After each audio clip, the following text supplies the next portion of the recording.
California.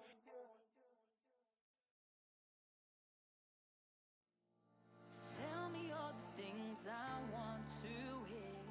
I don't know if it's the truth. You lied to me 100 times before. Now tell me, can I count on you? When I look into your eyes, my feelings unclear. I put my heart out on the line. But boy, when I see you out with your friends, you ignore me every time. Now I'm falling for you every touch. Now I'm falling deeper, I can get enough. Now I'm falling for you every touch. Now I'm falling deeper, I can get enough.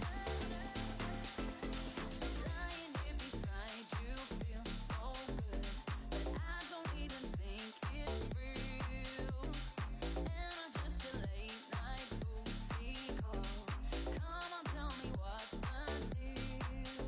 When I look into your eyes, my feelings are clear. I put my heart out on the line. But boy, when I see you out with your friends, you ignore me every time. Now I'm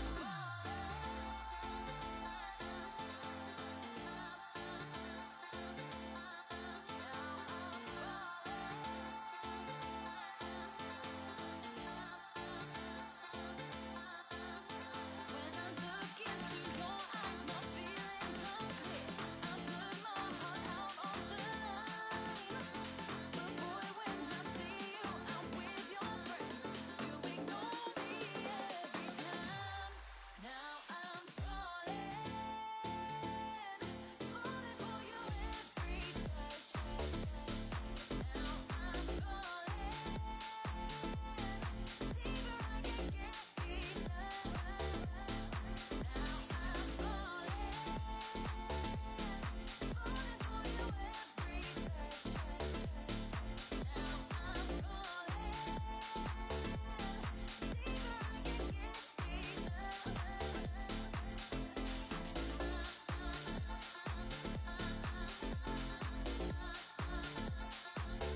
falling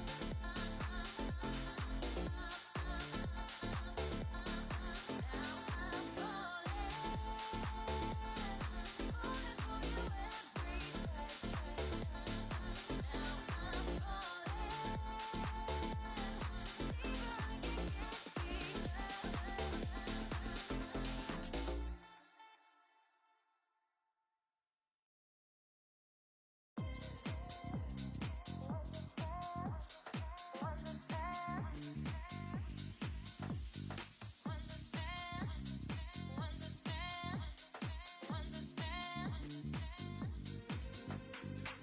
Tell the people how it goes, how it goes, how it goes. Like you're the one who always knows. You tell them that you are the man, you are the man, you are the man. You tell them all you understand, understand, understand, understand,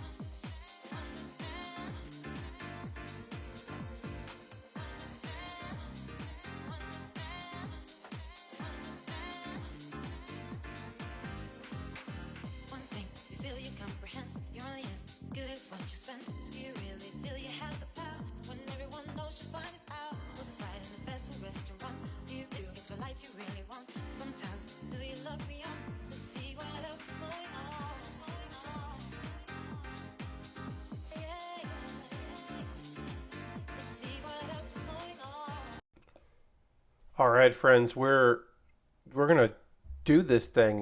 Recording episode 100 of Pat Bear's Anime Club. I'm running a 60-second ad break, and when that break is over, we will begin our stream proper. I'm excited for this. This is going to be a real fun one. Talking about some anime. The season's just wrapping up. Talking about the new season of anime that's starting up real soon. Just generally looking forward to like chatting for probably over 2 hours because these always seem to go forever because I have so much to say. And then occasionally people in chat will have thoughts on the anime season as well, and then it will just become a whole goddamn thing. We're gonna get started in just a moment or two. I would say fucking buckle up because we're gonna get into it, and it's starting in just a moment. Okay.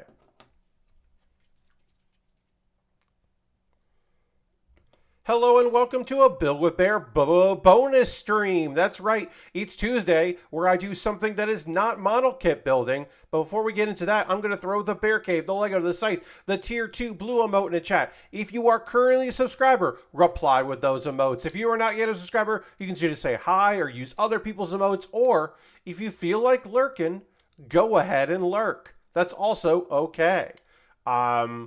I'm here on a Tuesday to talk about anime for what will probably be over 2 hours. My lighting is better than it was yesterday. Aristofan is here. Hello, Aristofan. Welcome, welcome. Yeah, I think my lighting is better. And when well, we'll see. Obviously, we don't have the overhead camera for this, but okay. Yeah, so I have to adjust it even more. But when I turn on the overhead light, it only hits like a little bit of the screen, like right around here. But it doesn't cover my whole face and wash me out. So that's good. We're making progress. But enough about model kit building. That's Thursday. We're going to do Lego on Thursday. Tonight, we're talking anime. And I should have put the website address in there. I'm going to copy paste this so that I can do antichart.net. That is the website that we'll be looking at tonight. I am going to, in a few minutes, start the local recording, which will be the episode recording, which is separate from the VOD, because this is episode 100 of Pat Bear's Anime Club. I kind of can't believe I'm getting episode 100. I love that the 100 is a live episode. What's going to happen tonight? We are going to talk about the anime of the current anime season, spring 2023, and then we'll get into the summer 2023 season because that's coming up. And by the time this video goes out to everybody as a Pat Bear Anime Club video, it'll be next Monday. So it'll be, the shows will wrapped up. I did not wait till every show this season wrapped up because some of them started late in the season and some had 13 episodes. So there are some shows that look, I still think probably Witcher Mercury is my favorite show this season without having seen the last episode. Probably my top one. I also don't think the last episode of this season of Oshinoko is going to push it up out of my, I really like the pilot, I don't really like the rest of it. I just don't see that happening. But, there's a couple of these could turn out and be like, oh shit, I wish I had actually seen that, now I wish I had said something because I didn't watch it. Or there's a couple shows that I didn't get around to that I might be watching this week, because I don't really have a lot of anime to talk about. Like next Monday, I only have one show to talk about on stream. So this weekend, I'm probably going to try to watch a couple shows that I missed out on. You can chat throughout. You can let me know your feelings on the show I'm talking about here. React to it in chat. I always appreciate that. That's very fun. You can be part of the conversation. That would be helpful, especially if you're just like, oh yeah, especially if I'm like, I didn't watch this show and I move on to the next thing. If you did, let me know. Be like, no, Pat, this was the best show this season. This is my favorite thing.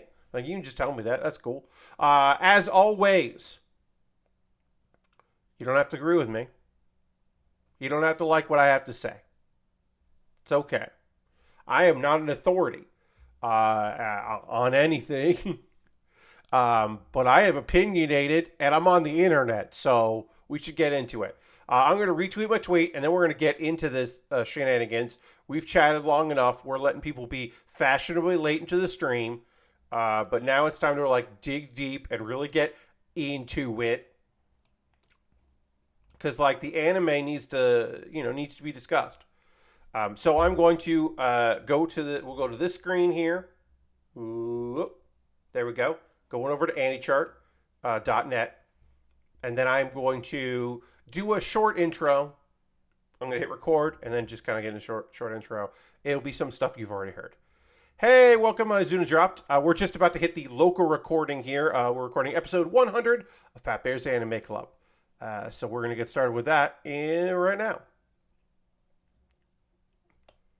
It's episode 100 of Pat Bear's Anime Club, my every other Monday video series where I take a look at something from the world of anime that I want to talk about. Sometimes it's a deep dive into a subgenre. Sometimes it's the history of an artist or a series.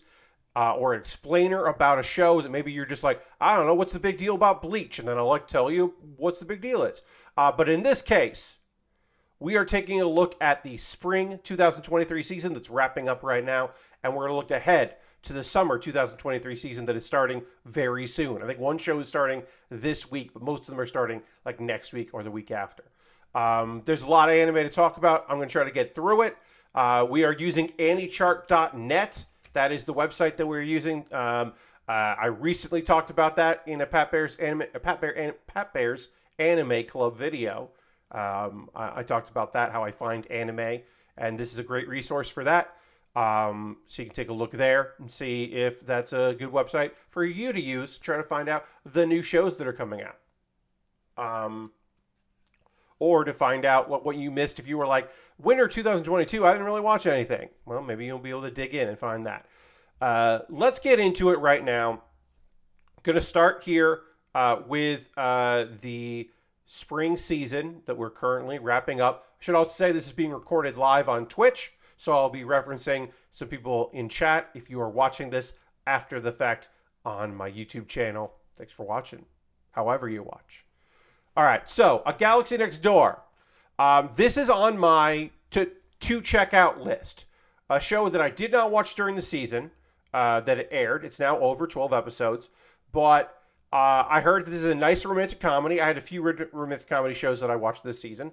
GoBot TV, thank you for the follow. Appreciate that. Welcome, welcome. We're just getting started here. We're going to go in alphabetical order through the spring shows. Alphabetical in English. They're Roman names. So Galaxy Next Door, yeah, that's on my list. I've heard good things. People seem to enjoy it. I would like to check it out. And I might be checking out one of the couple episodes starting soon. So if you've seen it, let me know what your thoughts. But yeah. Alice Gear's Aegis expansion. It's based on a video game. I did not watch it. Sometimes I can't get past a line in the description, and I just can't. So the line in this description that I couldn't get past was, now reassigned to starships forged of pieces of Earth's shattered moon, the final hope for humanity lies in the hands of actresses. That's capital A, actresses. Young women born with the ability to wield the only weapons that can harm Vice, that's the villains, Alice Gears, mechanical suits that can finally turn the tide against the alien incursion. When you start capitalizing regular old words to be like important words like Vice and actresses, I'm out. Usually. I'd have to hear from someone that like, this was my favorite show of the season. For me to get into that based on this description. I was like, nah, I'm good. I don't even know. This was like, I think one of the only mecha shows this season. Obviously there was a very good mecha show this season, but I try to give those a shot, but this just felt like maybe, I don't know what kind of video game Alice Gear is, but I assume it's a gacha game, with a bunch of waifus. That's just my assumption. Okay. So, No Orchestra is a 2-core. So they're going to get into their, second half starting soon here. I do like a good music anime.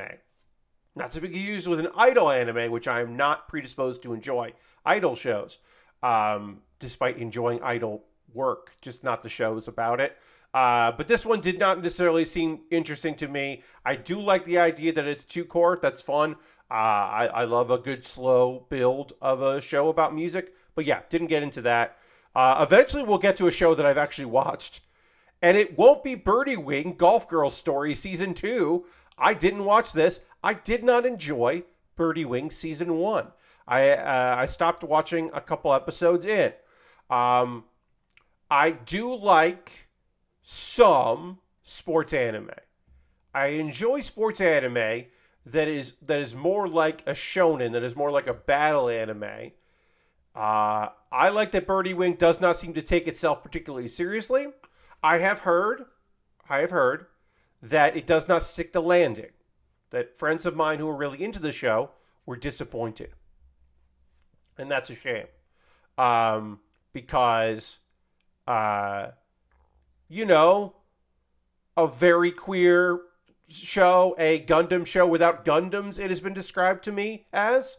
Um, I hope that if there is more of it, then they can rebound from what apparently, again, this is from what I've heard from people, a disappointing end. Dead Mount Death Play does not have a disappointing end. I am shocked to report that this is a fun one. I did not cover this weekly. This is a show that I started getting into pretty recently. Here's the thing. I'll say this: Crunchyroll was showing clips of this show on their YouTube channel. They don't do that for every show because they got a lot of them now. And I was like, you know what? This this main character, there's a goofiness to this show. I did not think it would be goofy, because obviously this is not them doing. This is AnyChart putting their descriptors there. But action, fantasy, supernatural thriller. It doesn't say comedy. This show is very funny and quirky and weird. If you like sharks, tiny sharks, this might be a series for you. I will say this. It's I forgot a core element of the show while I was watching it, in that this is a reincarnation story. So when we flashed back to like other characters in a fantasy world instead of this weird like magic world, modern world with magic, I was like, what the fuck? And I was like, oh wait, that's right. He got reincarnated. Okay. I don't think this show is for everyone, but it is for me. And I do like it. Watch some clips. Check out some clips. See if it's something you might be into. Demon Slayer. Only 11 episodes for this season, or this arc, but first episode and last episode were extra long. So you do get, you basically get about 13 episodes in the span of 11. What at this point, I shouldn't have to convince you that Demon Slayer is worth your time. It still has heart. It still has its light moments. It still has beautiful action, incredible music, gravitas. Like, I think the first season might be a little too goofy. And now I'm at the point where the goofiness is like a sigh of relief. The silliness in moments is like, ebbs and flows. Whereas the first season, I think maybe I felt a little too like, yeah, when's it going to get cool again? And then it does. I mean, Demon Slayer is somewhat famous, known, at least here in the West, as a show that like was just like, fine. And then all of a sudden, word of mouth, like it got so awesome that word of mouth spread, and it like had a resurgence of people that had started it but kind of let it drop. And it is not slowed down. I mean, it was always popular in Japan as an anime, but it still fucking rules. If you told me this was your favorite show of the season, like I wouldn't find a single fault with that.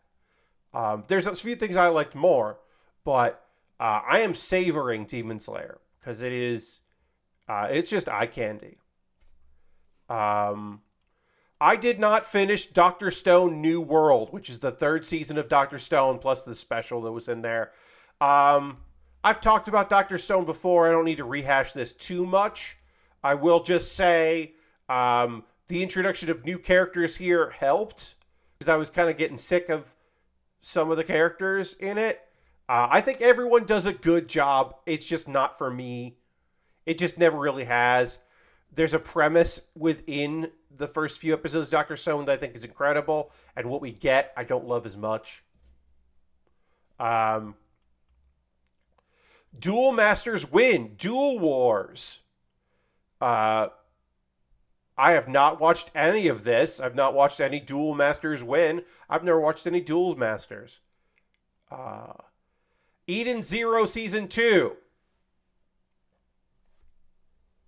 If you look at this, if you don't know what Eden's Zero is, and you just look at it, you're like, wait, they made more Fairy Tail? They didn't make more Fairy Tail. The guy what brought you Fairy Tail, and more importantly, Rave Master, basically took some character designs from Fairy Tail, put it in a new setting. Some of the names are the same, and they got the same voice actors. Like almost every voice actor, if the character looks like the character from a previous show, there's the characters that look different, but there's a lot of characters that are the same.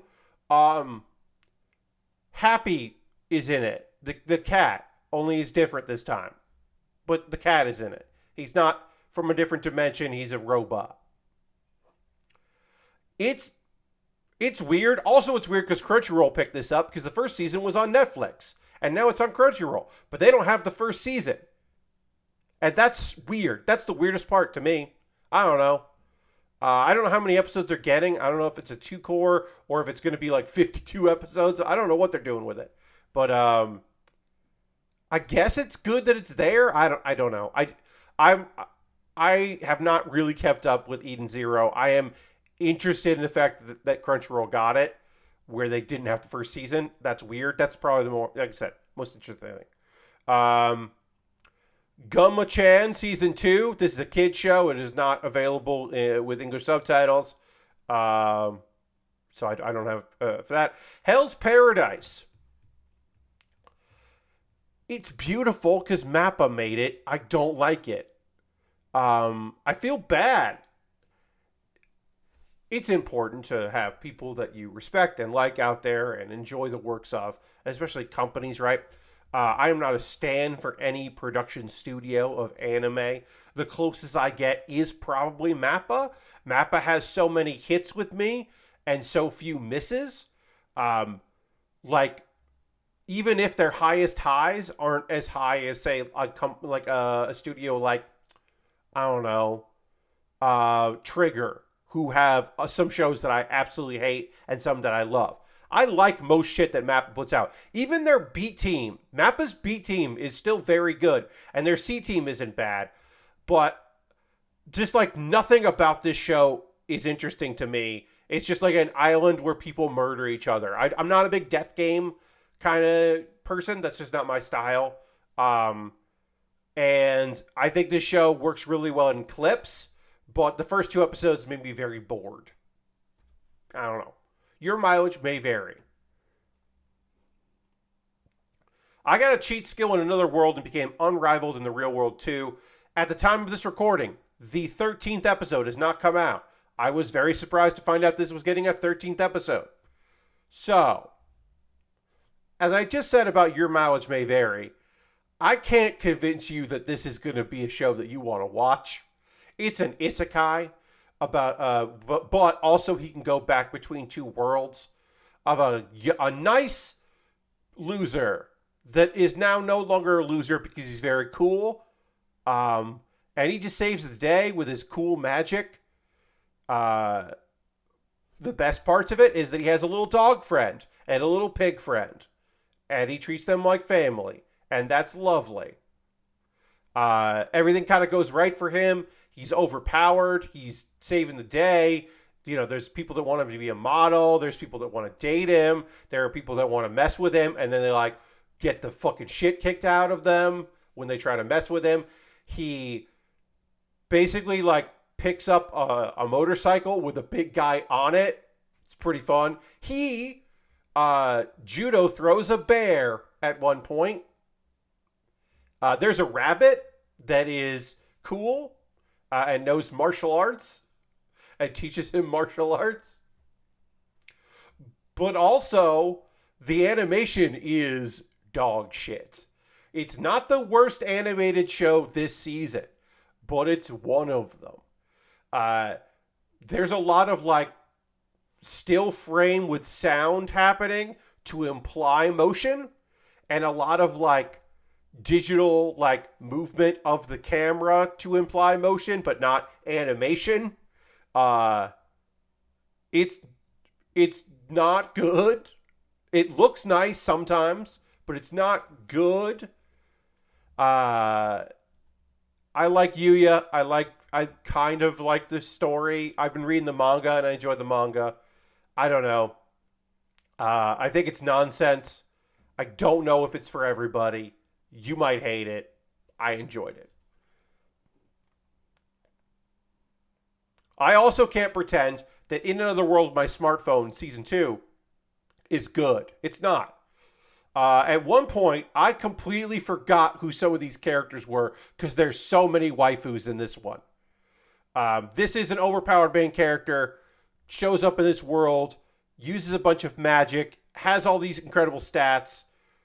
Uh, there's like conflict that gets resolved very easily. Season 2 is even more so. The tease from the end of season 1 about what might be coming with season 2 is a red herring. Um, he's got to track down. There's like a big bad, but it's not really that big of bad yet. He's got to track down some stuff. There's a lot of hijinks and people, and he's just collecting more wives. Um, yeah, it's something that have on in the background. Um, the animal friends are probably the best part. There is a teddy bear that has been endowed with magic to move around. That's pretty good. But yeah, I can't tell you. I can't believe this got a second season. I don't think you should watch it. Insomniacs After School is lovely. I'm halfway through the series right now. We're coming up at the time of this recording, coming up to the 13th episode. I'm glad to hear 13 because I've been savoring it. I did not watch this as it aired. As I said, I've been watching it later. It's very chill. It's very lovely. Linden Films is doing a great job with this. Some of the animation is a little hit or miss here and there, but overall, great story. I should probably read the manga. Just track it down. But it's great. Again, if you told me this was your favorite show of the season, totally believe you. It's just patient and lovely. So, Kaguya-sama Love is War, The First Kiss That Never Ends, is the anime version of the movie. It takes the movie and breaks it up into 4 episodes. Then it put it all out in April, so it technically is part of the season. They did have a song that was not in the anime as the opening theme. If you didn't see the movie, you can watch these 4 episodes. Did this show need a movie? I don't think so. I think the 3rd season, Ultra Romantique, ended perfectly. I think the end to that is beautiful, and it didn't necessarily need this movie. But it is, I'll say this, if the build, some people always want the after of the build, right? The end is the build to the relationship, and then you have the relationship, and like, that's often when things kind of fall apart. There's still comedy to be had about these two and the various friends in their lives, so there's still more to it. And one of the strengths of Kaguya-sama Love is War is the minor characters feel like full-fledged characters. So, I mean, watch it if you've been watching. If you've already seen 3 seasons of the show and you've skipped the OVAs because they're bad, one OVA is okay and one is terrible, then you should probably watch this. I'm going to say that. And A1 Pictures, clearly there's a lot of love for this show at A1 because they did a stellar work with it. Kamikatsu, Working for God in a Godless World, is an isekai that's also not an isekai. It's garbage. This is the worst animated show of the season. At one point in this show, there is a character that is driving a big plow. And you see the character's face and it's animated. And then you realize that the tractor is a photo that they've painted over. Not CG, it's a real tractor. And the body of this person is also a real human's body that they've painted over. And then they stuck a 2D animated face on top of it. Kamikatsu is a manga that I gave up on because I was like, I hate this. I hate what's happening here. It's just awful. And I read every isekai. You know me. I read every isekai. Welcome, Doodles the Great. We're in the letter K here, talking about the spring season. I'm talking mad shit about Kamikatsu working for God in a godless world. The manga made me angry. This anime, I only got 2 episodes in. I watched it mainly because people were talking so much shit about it that I was like, I have to see how bad this animation is. Because like I said, I watched some shows where the animation is not good. We'll talk about another one coming up where the backgrounds are beautiful, but the animation isn't up to snuff. But this is like, they basically put all their money. I thought they were hiring staff off X-Arm. Yeah, no. This is like they put their money into some effects, but they like wanted to have 12 episodes. Like if they had done 10 episodes, maybe they would add a budget for other things. It's rough. It's not worth your time. Kizuna no Ali is a idol show, but it's like a VTuber idol show. So here's the thing about this one. It is ostensibly a world where Kizuna a VTuber of note, is a world where like people want to be VTubers and they're trying to figure it. They go to school to be VTubers. It's all about trying to become a VTuber, like Kizuna, who is really not in the show. So even if you're super into VTubers, this is not the show for you. Because the VTuber you might want to see is missing as a character. Now, does she get found? I don't know. But I was already not super into this. But the friends I know who were like gung-ho about this were like, she's not in, what? Wait, what? It felt like a bait and switch, apparently. So, yeah, I didn't check it out. Konosuba, an explosion on this wonderful world. So, I know people that really love Konosuba. I'm not one of them. This is a, like, prequel series about my favorite thing in a show that I don't enjoy. Megumin has a wonderful character arc in that she wants to use explosion magic. She wants to use grand, huge, incredibly powerful magic and doesn't want to worry about other fucking magic. She makes a strong choice. Cute, fun character with a big, silly choice. And I can appreciate that. That can't be your main character. It really can't. I think you have to know everything about Konosuba, and you have to love everything about Konosuba, so you can see little things that happen in it and go, oh, okay, so that does this and that does that, like a prequel. Like, this is not a prequel for people that don't love the show. You know what I mean? And even if this is my favorite part of the show, she can't carry the whole thing. It's rough. I tried Konosuba, I couldn't get past how big a bunch of schmucks they all were, and I was hoping this would be better, but I couldn't get into it. Yeah, so like, the thought would be maybe that this would be a bunch of people, normal people, reacting to this weirdo, where everyone is a fucking weirdo in different ways in Konosuba, which is nice, but not what I'm there for. But no, it's just like a bunch of other weirdos, and the joke wears thin because there's only one joke. Yeah. Kuma Kuma Kuma Bear Punch, which is the second season of Kuma Kuma Kuma Bear. This is a lovely isekai. The art for this one I thought was pretty damn good. Here and there were some like, they cut some corners here and there, but overall I thought it was good. If you didn't watch the first season, you could actually honestly pick this up pretty easily. She really doesn't spend a lot of time thinking about her previous life or how she ended up there. There's no real investigations, like deep investigations of like thought investigations of like I was in a VR game and given a gift of this outfit, and then I woke up in this world and it's real. One of the traits I love very much about Yuna um, is that even though she's just like, oh, I don't really want to do this. Oh, this is a whatever. She loves kids so much. And it's like a character trait. It's not just, well, she's the main character, so she should like kids and want to help kids. No. She feels that she got rich as a kid. And her parents used that money to live a lavish lifestyle and to travel the world because Yuna was their moneymaker.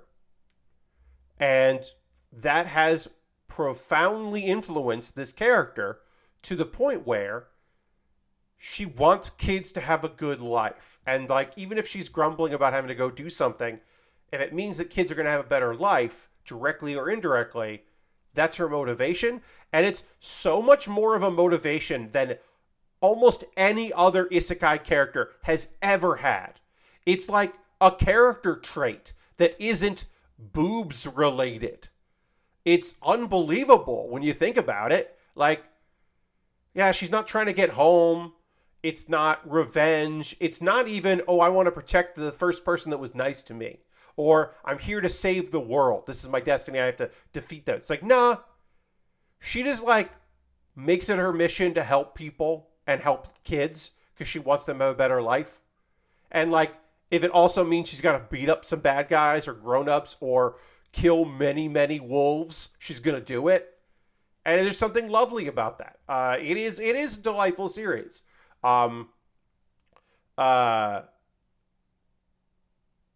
Yes, that is a good point, Doodles the Great. Yuna sees all young people as her kids, and you don't want to mess with a mama bear.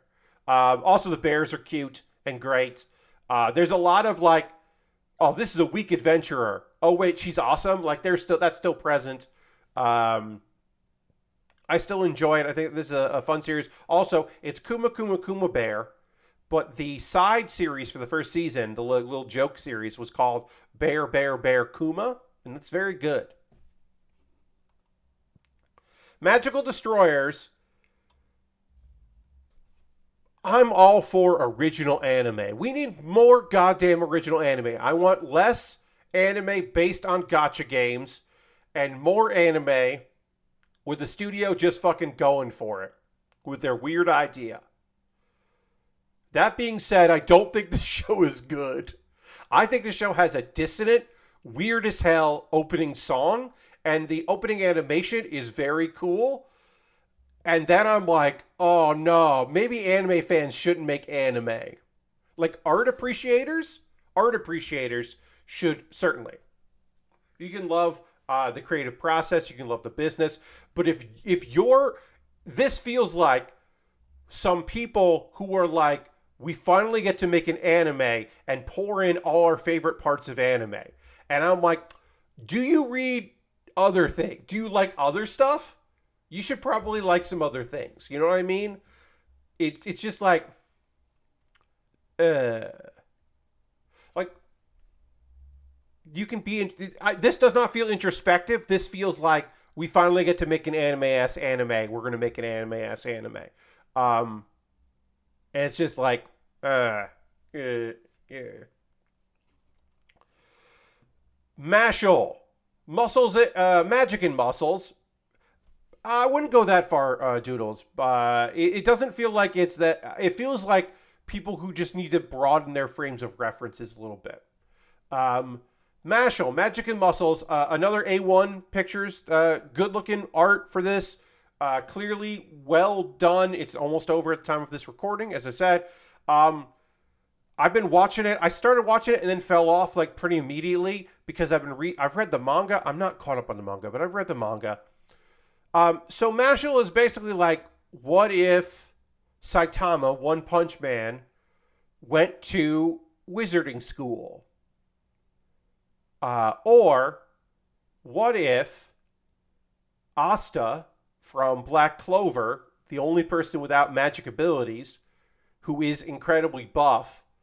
What if instead of getting a sword that destroys magic or reflects magic, Asta just punched stuff, like if you only punch things? That's Mashal, Magic and Muscles. Um, it really is, but it really is One Punch Man in school, Magic School, and I think the joke gets old. Like at a certain point in this manga, no spoilers, of course, but at a certain point in this manga, there is an explanation of some stuff. There is some you get a little story here and there, and it's in sprinkled through us, but it becomes more apparent later in the manga of what's going on, and it justifies it a little bit, but it doesn't build on it. Like one of the things that One Punch Man gets right is that it's like we can't make every minute of every episode about Saitama. We gotta talk about the other people and like give them their moments and their weird interactions. And then maybe the solution is, oh, and then we ran into Saitama and he punched someone or something. But it knows it's gotta like build its mythology. And I think Mashal is just like a little too much about like, hey, well, how is Mash gonna get out of this situation? It does the thing that I like of this is a villain, now they're not, because like everyone basically is just like, fuck you, you don't know magic. Wait, how did I lose to you? I'm going to figure that out. Well, why are you so nice? Well, I mean, hey, you can't say that to my friend. Like that just happens over and over again. And then when they try to be like, oh, but it won't work this time, but then it does, and it's like, all right. Yeah, I mean, like, it's good. It is a well-produced anime, but I'm still not fully sold on it. I also think that, like, they probably should have done the anime sooner, even though it's based on the manga. You want to have plenty of chapters come out, but it does feel like, it feels out of place because we're past this version of the good boy main character. Like I need a little bit more than Mash, who is just like, I'm gonna like protect my grandpa. Doing this is so for my grandpa. And I'm like, I need a little bit more than that in this era. I need a little bit more of like what your deal is, because there are a lot of good boys in shonen. But they've got, lately anyway, they got a little more heart to them, or a little edge to them maybe, or more of a reason for them to be there. I'm not seeing that in this.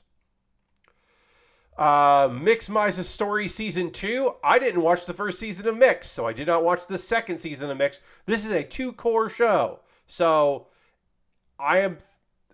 it's also got something for everyone. Comedy, drama, romance, slice of life, and sports. We did not get a good slice of life this season. I didn't think it was going to be this. I am missing my Girls Doing Things show. I did not get one of them. I did get this, though. This fucking shit. Season 2, episode 12 is coming this week. Mobile Suit Gundam, The Witcher Mercury, Season 2. My favorite show of the season. Obviously the best mecha show of the season, but also my favorite show. Was it a little slow paced at the beginning? Yeah, considering how the first season ended, the second season was like, well, where were they going to go from there? Well, they're going to pull back. And I thought that was reasonable. A lot of people in their feels, a lot of betrayals. You don't have to know that there are references to lots of different Gundam series in here. That even the eye catcher, the little like thing that plays in between like the commercial break, is a reference to Zeta Gundam. Like, you don't need to know any of that shit to enjoy this. The plethora of... You don't need to know that, like, there's a scene with fencing, and you could just be like, that was a dope fencing fight. And you don't have to remember that that is a thing that happens in multiple Gundam series where they settle some shit with fencing. You don't need that. If you have that education of it, it makes it even better. If you just want to watch a fucking queer ass queer show about girls just trying their fucking best and the overarching thing of, well, this time around, instead of governments, it's corporations acting as governments, but also, like, oh boy, so many parent problems. Oof, so many problems that are made so much worse by parents. Unbelievable. The Gundams that have been introduced towards the end of this season are incredible, just gorgeous. The designs are so strong. It looks so fucking good. I just want good things for Soletta. We got one more episode. So, yeah. I won't speak too much on season 1. If you are afraid that Gundam lost its step because they did a school series, 1, it's not the first Gundam series to involve a school, and 2, it's just a setting to tell a story. It's still that Gundam shit. Watch the prologue. The prologue, I feel like people forgot the prologue happened because I was just like, I don't know. I don't care if there's quirkiness and there's it's like this girl being ostracized from everyone and finding refuge in the other losers. Yeah, and then also Gundams are going to show up and murder people, and it's going to get you what you want. It gets there. It takes its time, which is awesome. Oh, it's so good. Let's see. My Clueless First Friend got 13 episodes. Holy shit. Oh, My Clueless First Friend. I was covering this weekly during my streams, and I stopped because I wanted to savor it. Because I wanted to stop taking notes during the episodes. So, you got a sad little girl. She's the girl in the classroom that gets picked on. She's a gloomy girl, and people pick up on that, and they treat her terribly. And then, a very young, dumbass, beautiful young boy, just a dumb young himbo shows up. And he's just like, they call you the Shinigami? That's awesome. You have a force field? Cool. And he's just dumb as dirt and thinks that she's great. And it's just like, we're friends. And then when people are like, oh, you don't want to hang out with her because this, and this, he's just like, that doesn't make any sense. And they know it doesn't make any sense. And it kind of shuts that shit down. The bullying continues here and there. But yeah, because bullying doesn't work. He's too dumb to bully. And popular and likable. And is just honest and earnest. And I'm not going to spoil too much of it, but there's a moment where our dumbass realizes that he's been hurting his friend, that words do matter, and he was hurting her accidentally. And she wasn't. She didn't feel bad about it, but he feels bad about it. And it's lovely. It's just a lovely series of people growing and being and figuring stuff out and friendship, and it's lovely feels, and you got to get over the bullying part of it, which I know for some people is just no, I can't, and I get that. It's so fun. Yeah, it's just a lovely series. I did not watch any of My Home Hero. The premise, I was just like, nah, I think I'm okay. It's just I'll do whatever it takes to protect my family. And I'm like, okay, sure. Good luck, dude. I hope it goes well for you. I don't know.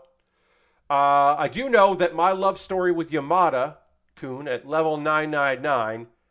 Oh, yeah. This is a fucking slow burn. Ooh, it's a slow burn. Oh.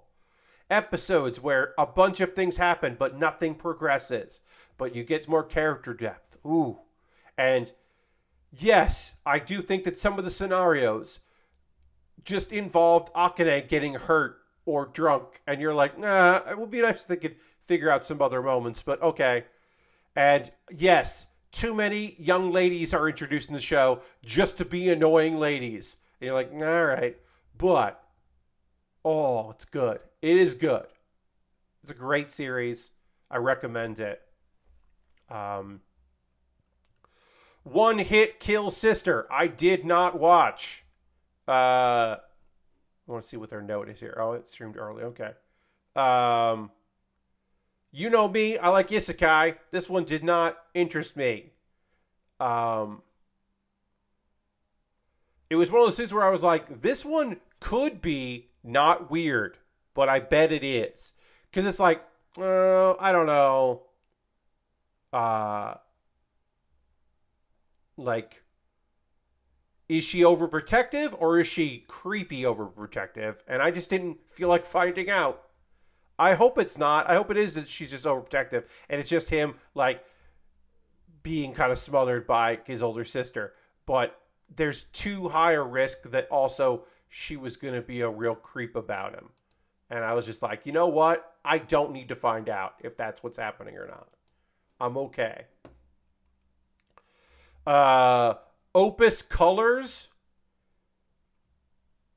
Oh, Dirty, thank you very much for subscribing. Appreciate that. Welcome, welcome. We're chatting about this previous anime season here. Um, I did not watch this. I have not heard a single thing about it. I don't know anyone that checked it out. I'm not saying that means that it wasn't good. I'm just saying I don't know anything about it. Um, but this art school thing with like, looking at all of these like boys, I was just like, no, I think I'm okay. What is this? Like, what's going on? Uh, Artists in quotation marks, and I was like, no. What color is your world? It's been almost 10 years since perception art was born in the art world, and I'm just like, nah, no, I'm okay. Yeah, I'm like, nah. Um, Oshinoko, we're getting the episode 11 soon. At the time of this recording, almost done. But when this goes out on my YouTube, the show will be done with season 1. Oshinoko is many people's favorite show this season. Only 11 episodes, but that's also because the first episode was 90 minutes long. So, this is a series in 2 halves. And your enjoyment of the series, I think it's important to know which half you're interested in. If you are interested in young, talented people trying to figure out how to negotiate the world of entertainment in Japan, of idolhood and being on reality shows and being in groups and practicing and making appearances, and maybe you should try the YouTube route, or is this your way in of this, or like, oh well, this is washed up, or like, oh, we're honoring these people by doing that, and like we're trying to make it work. If that's interesting to you, this show fucking kicks ass. There's another part of the show where the main guy was a doctor, and then he died, and then he got reborn as one of the twins inside a woman that he had been taking care of to get ready for her pregnancy. And then she died, and that's in the first episode. So this kid, now a young adult, has infiltrated the world of idolhood and entertainment to try to figure out who set his mother up, which also, of course, led to his death as another in his previous life. And that shit fucking rules, and there's not enough of it. And maybe that's important. Maybe it's important that there's not enough of it but that's the shit I want more of, and I don't get that. I get stuff that I already know about, and I'm not super into here. I don't really like idol shows.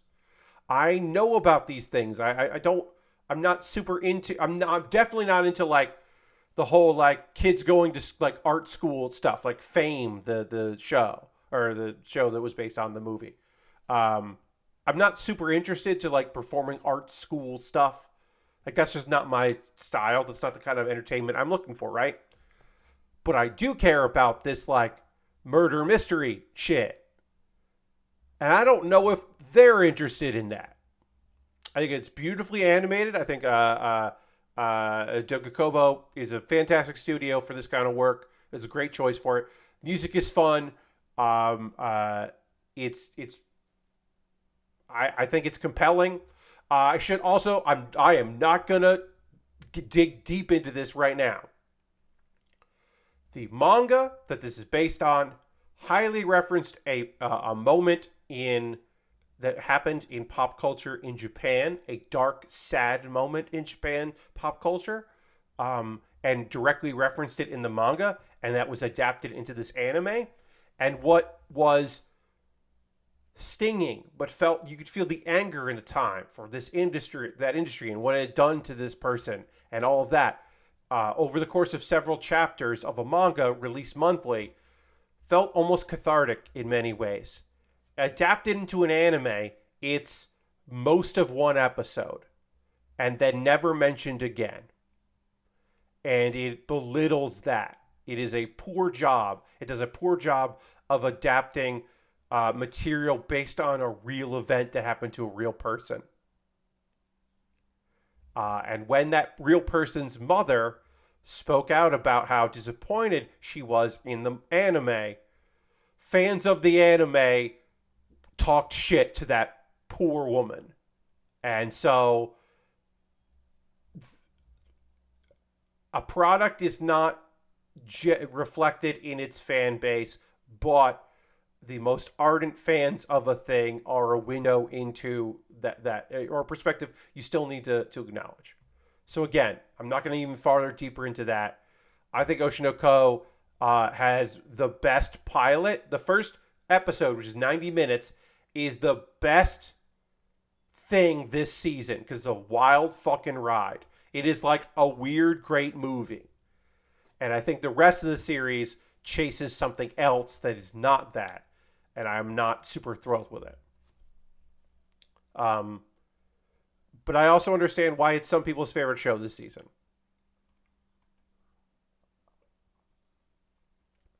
Otaku Elf is lovely.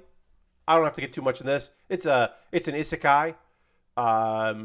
Okay, so in the strictest sense, if you believe that an element to isekai is that the main character is from our world and transfers to a different world, or is reincarnated in a different world that is like a fantasy world or something, this is not an isekai. But if you believe in the loosest definition of what an isekai is, that it's just a different world, the main character is in a different world, this is an isekai because our main character is an elf who, in the Edo period, was brought to Japan. There's several elves that did this. They are shrine maidens now, and they've lived there.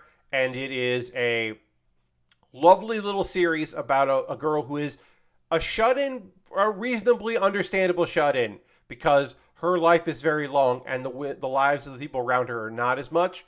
And they dwell on that, but they also just dwell on like introducing other elves and the relationships between the young ladies. This young lady that has been assigned to her, who she will see age and to the point where she can't do it anymore. And then another young lady, and that cycle will repeat. But it doesn't dwell on that because it is a fun slice of life. This is, I guess, the Girls Doing Things show of the season. Because a lot of it is just like, well, you know, when I first got here, this happened. And it's like historical fact that's fun. And then, oh, the reality of the modern era. It's the second best Gundam series this season. There's some model kit stuff. It's fun. I liked it. I thought it was a lovely show. Totally worth checking out. I'm so behind on Pokemon. This, I guess, is the new series. I don't know. I haven't checked it out. I don't even know if I don't think this is out in English or subtitled anywhere. It might be. No, I don't think it is. Ring of Kings, The Treasure Chest of Courage, was a 10-episode series. It's a bunch of like extra side stories compiled. It's like continuing adventures of one of the best good boys in anime.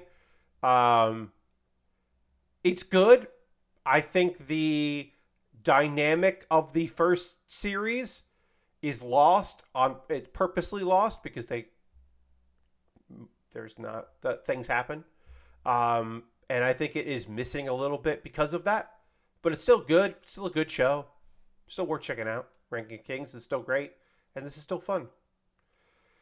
Uh, Rokudo's Bad Girls. I did not watch at all. This feels like an anime that when I was like 14, that I would have been like really psyched about, because it is like it's another one of those like, hey, what about a dude that doesn't do shit, that has no redeeming, like no incredible, like just like the most milquetoast main character dude, and like then we'll just like throw a bunch of ladies at him.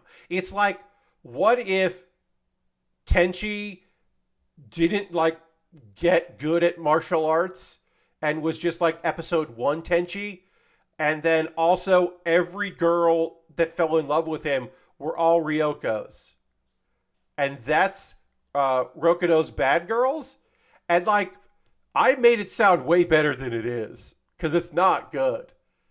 I do like the idea that all of these different like delinquents all like one guy, but like that dude doesn't have anything. He is a character that is reflected on the people around him. There's nothing to him. Sacrificial Princess and the King of Beasts. This is the show. This is a 2-core, and I'm so surprised this is getting a 2 length, because it makes sense, because this is the slowest series that I've ever loved. Sacrificial Princess and the King of Beasts is glacially paced and repetitive. The art is good. The animation isn't great. The backgrounds are gorgeous. They look like watercolor paintings. Yeah, Izuna Dropped says, oh, so it's a K-drama. Yeah. So, like, this girl, Seraphy, her name means sacrifice. She literally was raised so the other kids in her family wouldn't be sacrificed, so she could be the sacrifice to the King of Beasts. Now, it turns out King of Beasts doesn't actually kill those sacrifices. He like lets them escape, and they figure out their way. But she has nowhere to go to. And like if she came back, they would just try to send her again or kill her. She has nothing. She has no connection to that world. And she's kind of into this dude. And he's like, all right, well, you know my secret. You're going to be my queen. And you might imagine that the other beasts of the Kingdom of Beasts are not thrilled with this human girl suddenly becoming their queen, because each of the different races have like a princess candidate. And it's not just like the political machinations of, oh, well, if we're the queen, if the lizard people have a queen, then we're benefiting from that. And all those kind of shenanigans, but also underlining everybody's like, hey, humans fucking try to kill us all the time. Why would you make a human the queen?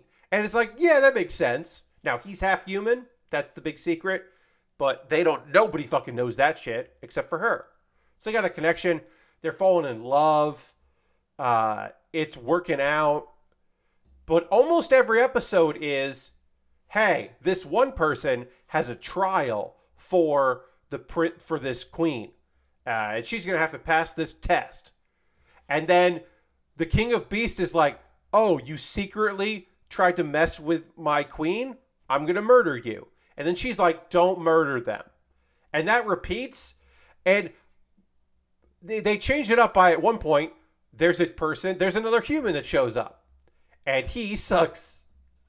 He sucks in a guy that thinks he's a nice guy kind of way, which is fun. That's a fun change. But most of the episodes are just like, well, you'll have to pass my test. And it's like, why? The king said that she's going to marry him. Fuck you. Who are you to say that? I'm enjoying this show a great deal. I like the story and characters enough to overlook the limits of the animation. Yes. So again, beautiful backgrounds, watercolors, great voice acting. Animation is like there's not a lot of animation budget. They spend the money in the backgrounds. Um, I can't believe this is gonna be 24 episodes. I like it. I might make it sound like I don't, but I am hoping the second half of it. Sorry, I'm hoping that they pick up the pace and like I don't know. Hey, introduced me to a character who maybe later turns out isn't interested in helping out and was lying, but comes in wanting this marriage to happen. Like, give me that twist. That would be a great twist. The twist now is that like people are shitty, and then every once in a while you understand the reason why they're shitty, and it repeats. I don't know. Skip and Loafer, great show. This is a show that I kind of dropped and then picked back up. This is a lovely little slice of life that has some romance, but to me is more about that. Talk about a great main character who grows throughout the course of it, right? Like, and it partially is the kind of trite, oh, I have met someone that has changed my perspective, but it's also that like I have moved to a different place and I am bringing that perspective, my perspective there, and opening up my horizons. And like big fish in a little pond, sometimes the big fish doesn't realize that it's a little pond. And I think that's really interesting to like move and see how that goes. And also like her connection with her childhood friend still lives in the town. Like there's a lot to love about this show. PA Works is great. I don't know what to tell you. PA Works, they do a good job with animation. This is a lovely looking show, and I would recommend it. I think you should check it out. Sorcerer, Stab, and Orphan, Doom of Dragon Sanctuary. I don't know what this is. Oh, sorry. There we go. This is the 4th season. I can't fucking believe they're still making Sorceress, Stabber, Orphan. I have talked enough shit about this show. I do not need to keep talking shit about this. This is a series that did not need to get remade because they made plenty of episodes the first time. It feels very dated. Whereas like Shaman King kind of feels classic outside of the snowboard when they remade Shaman King. I was like, I don't know about that. But this show feels very fucking dated. I can't believe Studio Dean is a good studio, and I wish they weren't working on this because I just don't think it's good. Stella of the Theater, World Die Star. I did not watch a second of this. This is another like performing, but also there's a theater troupe and like nah. Summoned to Another World for the second time is fine. This manga I kind of gave up on. I think this is better than some of the other. There's a lot of isekai where they cut corners. This is definitely one of them where they didn't. They didn't really cut corners of this, but it's just also not good. The source material isn't that great. The premise, I think, is really fun of like, hey, I got summoned, then I went back to Earth with a new body, and I get reincarnated on Earth, and then I got summoned again. And I got to fix the shit that went wrong the first time. It's a fun premise. I just don't think it's good. Tengoku Daimako. I don't even remember this one. What is this? Monsters. Oddjob Girl. Oh boy. Dying Wish to take a boy named Maru to a place called Heaven. Production IG. If you told me that this show, heavily delusioned. Yeah. If you told me that this show got like postponed and only like 2 episodes aired, I'd believe you. I think like one person I know liked this show. I just like, what was it? It's on High Dive at Disney Plus or Hulu and Disney. Well, not High Dive. Hulu and Disney Plus. Yeah. I don't have Hulu. I don't have Disney Plus. It's probably Hulu in the US and Disney Plus other places. But like, I've read about this show and completely forgotten about it. But now that someone said Heavenly Delusion in chat, thank you, Doodles. I'm reminded that someone mentioned it the other day as a show they really like this season, and I was like, I don't know what I usually know the anime that comes out, but it makes sense if it wasn't on High Dive or Crunchyroll. I wasn't paying attention. Ancient Mage's Bride season 2. Uh, Not all slice of lives are cozy.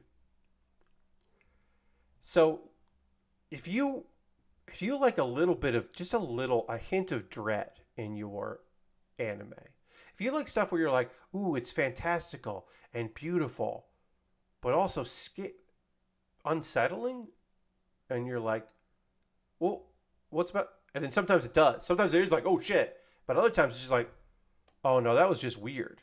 The very idea that magic is probably actually terrifying and creepy is throughout the Ancient Mage's Bride. Even the fact that it's like, oh, they went to school. You're like, okay. The college. And I usually don't like that kind of a thing. But there's just something about this series that's just like gorgeous. It's so much money gets put into this show, clearly. It's beautiful and weird and unsettling, and I'm not necessarily one for that, but I think it's handled so well. This was a show, the first season of this, I did not watch when it aired, because I was just like, I bet I won't like that. But a couple of my friends were like, no, Pat, you'd get really into, one of my friends said something to the effect of, Pat, you'd get annoyingly into this show. And I was like, ooh, that to me, if someone tells me that I would be so into something that I would be annoying about it, they know what I like when they say something like that. So, Ancient Mage's Bride Season 2, like, yeah. The Aristocrats' Otherworldly Adventure, Serving Gods Who Go Too Far. This is one of those isekais where they did spend money. Occasionally there's some CGI bullshit, but like, some money was spent on this one. Also, Magic Bus is a good name of a studio. So this is Kine is an overpowered, he is one of the most overpowered main characters. By the end of this season, he has 3 brides. He's engaged to 3 people. The more to come in the manga. I've been reading the manga. He has some cool animal companions. There is an old butler who is actually a demon. That's fun. That comes late. The demons come late in the show. He's just so stupidly strong. But a thing happens in this show that I appreciate. In a similar way to the pharmacist, pharmacist in another world pharmacy, I think that's what it's called, where like he had these powers and people were freaked the fuck out. In this world, like he goes above and beyond and goes overboard, and people are pissed off. Like he's angry, so he's like taking out on some monsters in the forest, and people are freaked out by that. He like punches a hole in the wall of the school and shows off incredible magic that's beyond anything. And then like the king in the show is constantly like, why do I have to keep talking to you? Relax. What's your level right now? Oh, you're a demigod? What's going on? You met the founder of our country? What are you talking about? Like, you killed a dragon? You're 8. Like, there's a lot of people just being like, what do you want from us, my guy? What's happening right now? It's pretty fun. There's like, oh, you know that scene that happens, I'll move on because this is not worth the time. But you know that scene in anime where there's like the shitty noble in this kind of a story? There's a shitty noble and he's just shitty. And then later you find out his parents are shitty too, right? And the main character gets his comeuppance, and then like sometimes that character becomes a tool of the evil people, and other times they're just the butt of a joke. In this one, he does make the shitty noble and that shitty noble's shitty dad embarrassed and feel terrible, right? But the king is like, you used me to belittle people. You used me to belittle a noble in the country. I'm pissed off about that. And that's fun. Also, that Shitty Noble does not in the anime because that hasn't gotten there yet. If it gets another season in the manga, currently that Shitty Noble is trying to fuck shit up for our main guy.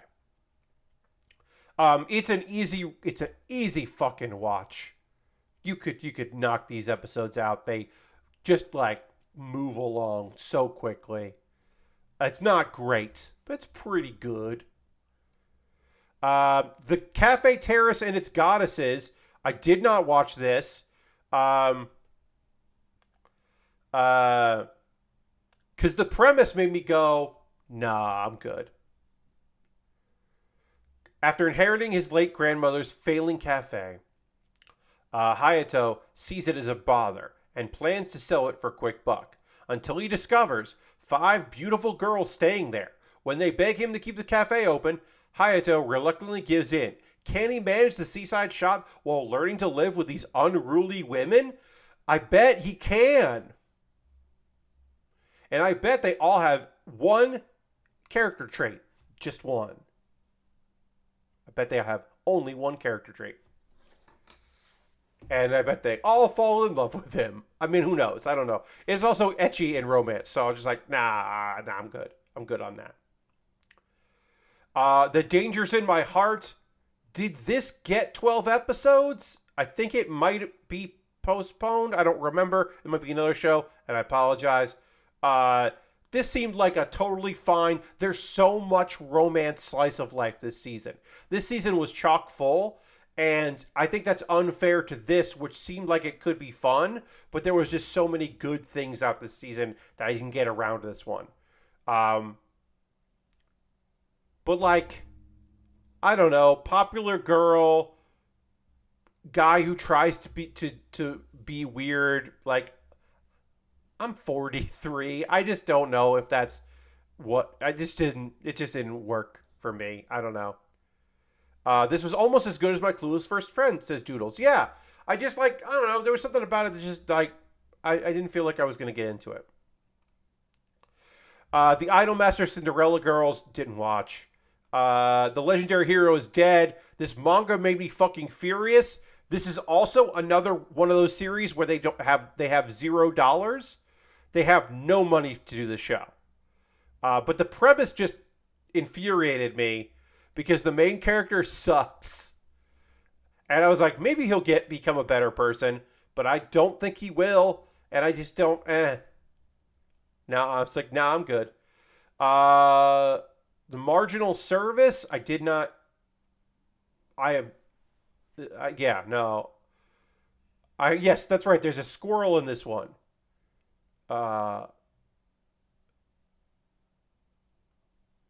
Yeah, I don't know anything about this anime except there's a squirrel in it. Tokyo Mew Mew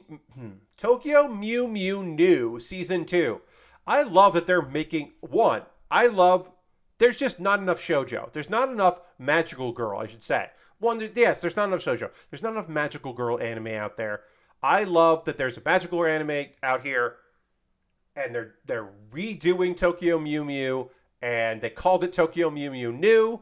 I just love everything about it. It's fun. I'm behind. I did not finish this season because there was just a lot of anime out. This is a fun ride. I would say watch a couple episodes of Mew, New, the first season to see if this is something you're vibing with. But it's just fun. It's just like fun and silly. It's a good time. Tonikawa Over the Moon for You Season 2. The manga is called Fly Me to the Moon. She gets a little weird toward the end of this where like it finally gets a little. When this show was first being talked about, it was described as sci-fi because the main character's name is NASA. But it's not really sci-fi. And you're like, Tonikawa Over the Moon, like, is this like a retelling of like some like Chinese stories of like a lady born from the moon? And like this season kind of like gets a little weird with it. But mostly this is just about like two cuties that decided to get married, and they have a life together. They're just young, kind of weird. They're both weird in fun ways. And it's just saccharine sweet.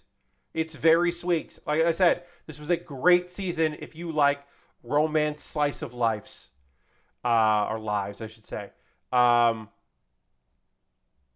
and it's less weird than the. Sorry, not weird. It has less people who don't want them to get married this season, in my opinion. The first season had too many people that wanted them to get to that did not want them to get married and were annoying about it. And this season, like people kind of like fucking settled down. There's like one person that really is testing them, but other than that, it's just enjoyable. Too Cute Crisis is another inverted isekai or an isekai depending on your perspective. It's about an alien that comes to Earth to decide if Earth should be destroyed or saved because that's her job. And then she discovers a cat and she's just like, what's up with this thing? And dogs and hamsters and bunnies and other aliens are like, hey, the stuff you sent us, like, what's going on there? These are terrifying or weird. It's like, no, they're great.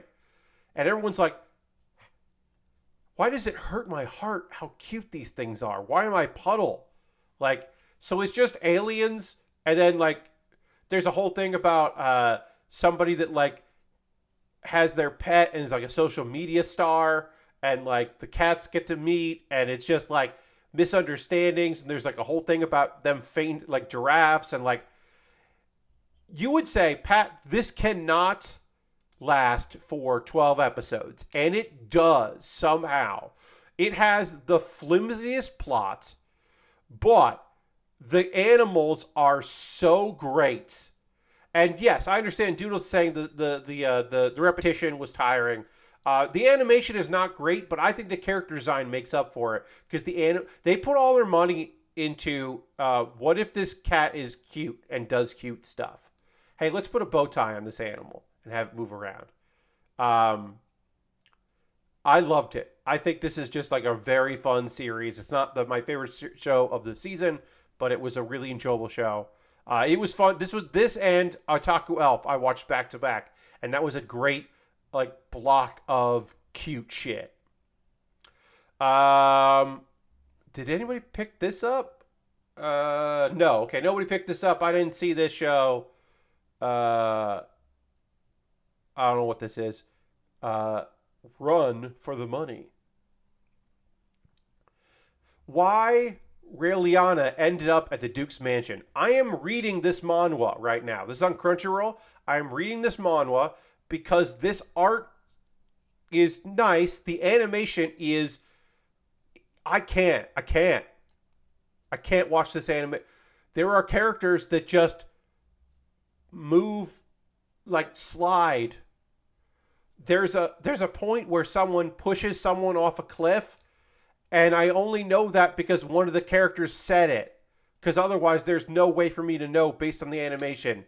The manhwa is good. This story is well told.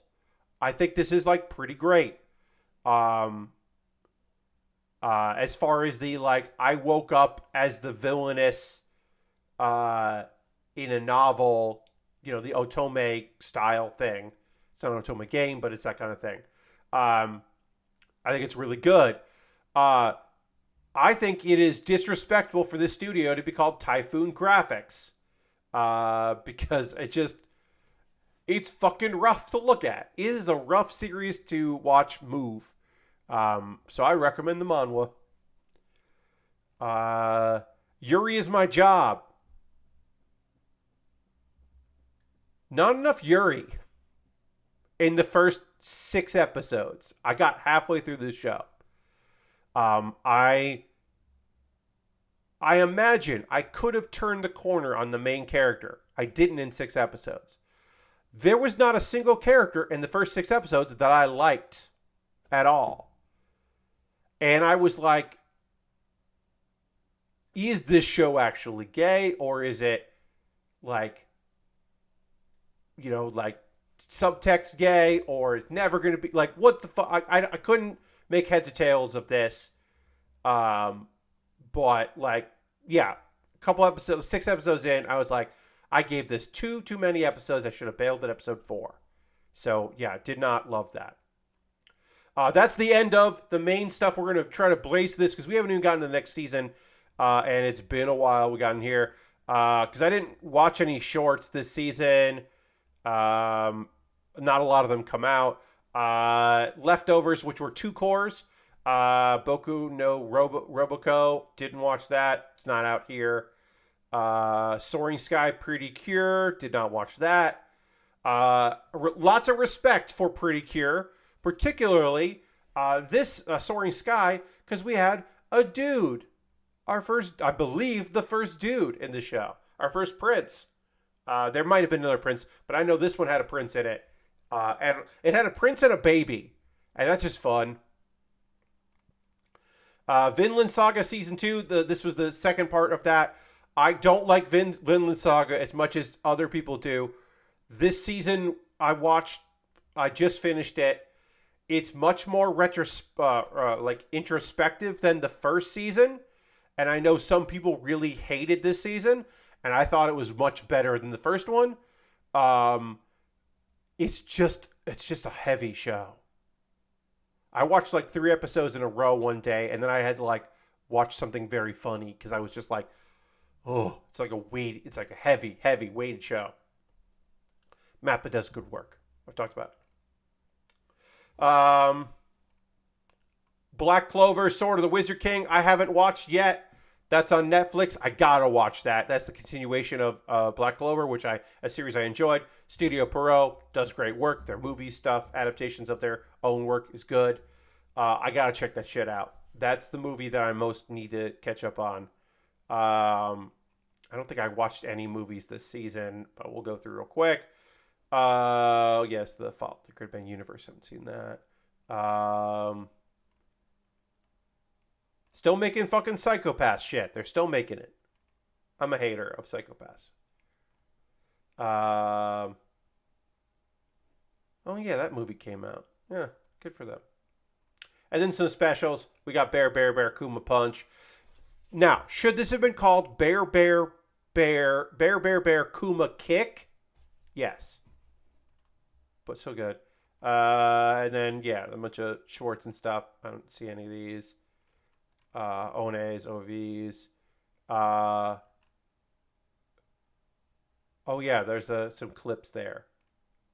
In between clips, yeah. I did see that. That was good. All right. Holy shit. We can finally do... I'm going to drink a large sip of water here, and we can finally fucking get into the new shows. It's time.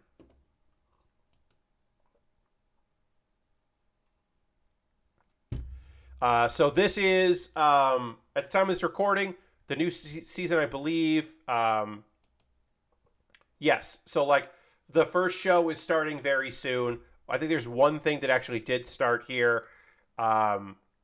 If I go by start date, that's right. So, episode 1 of Yohane, the Phaleon Sunrise in the Mirror already came out. So the first the season has actually officially started. We're going to go by title, though. I'm going to try to get through these pretty quickly. Just give my thoughts if I'm interested in checking it out or not. If you have any thoughts about these shows, if you're hyped for anything, you leave it in the chat there. Or if you're watching this later on YouTube, leave in the comments what you're hyped about. Am I actually the strongest? I did not enjoy the manga of this. It's based on the light novel in the manga. It's kind of fun, but also not really. And it's fine. I'm not going to watch it because the manga and light novels did not jump out to me. I think if this was going to be your isekai of the season, it's not a terrible idea. Alter Ryza, Ever Darkness, and the Secret Hideout. The animation is based on a video game.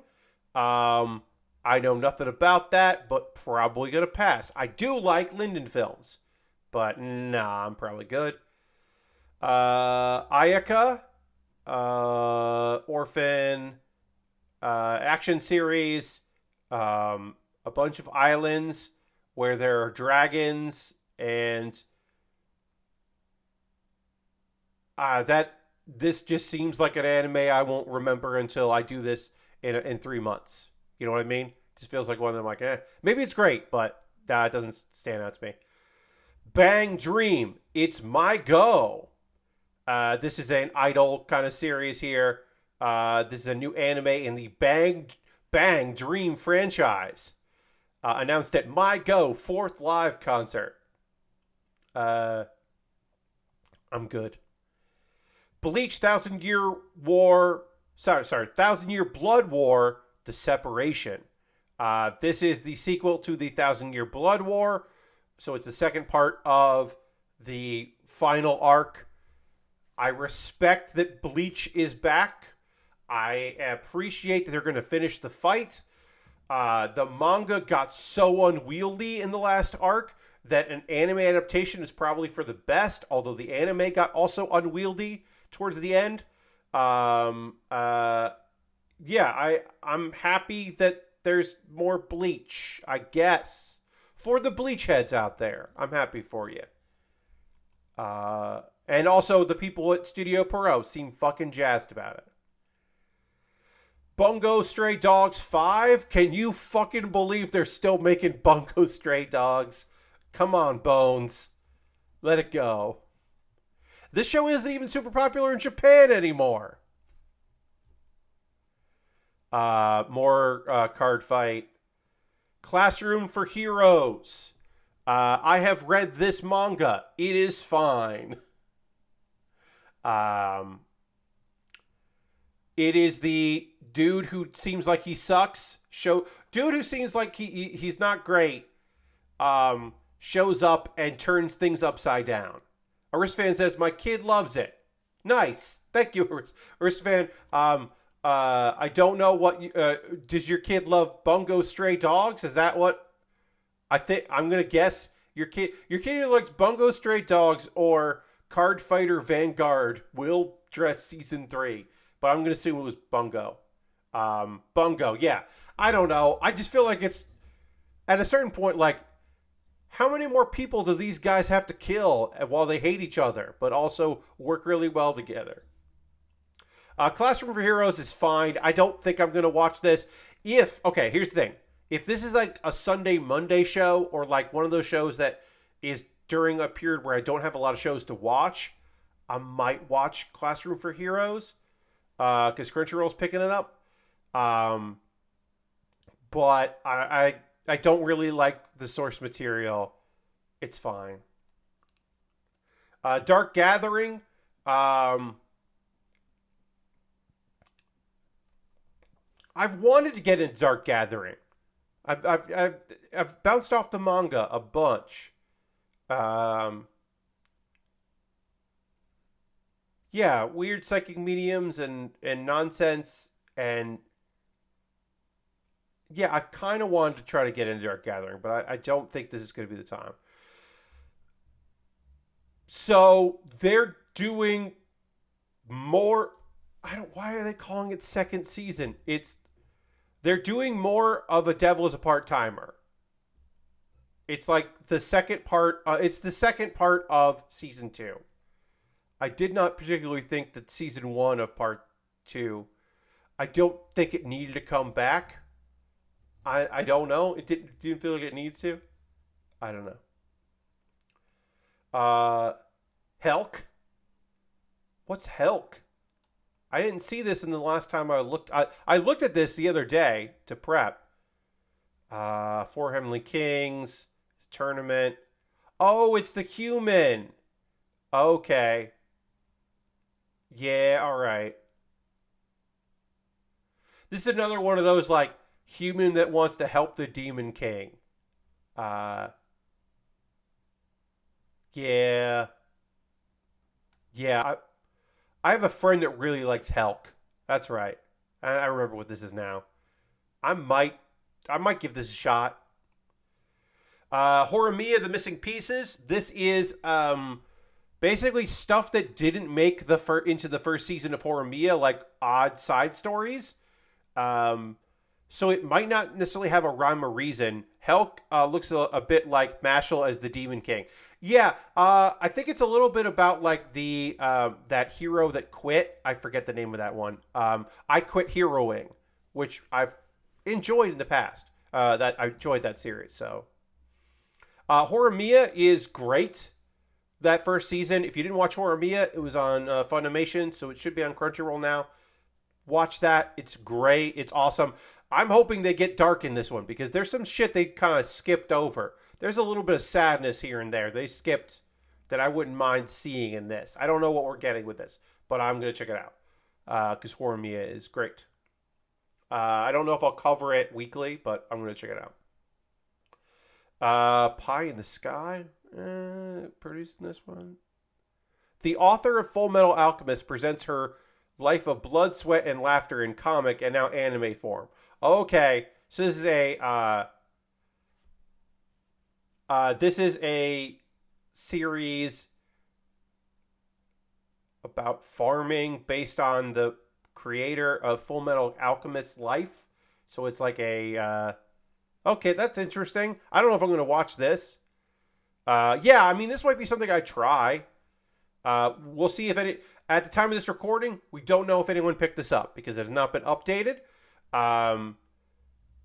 But yeah, all right. Autobiographical manga turned anime. I might check that out. I don't know.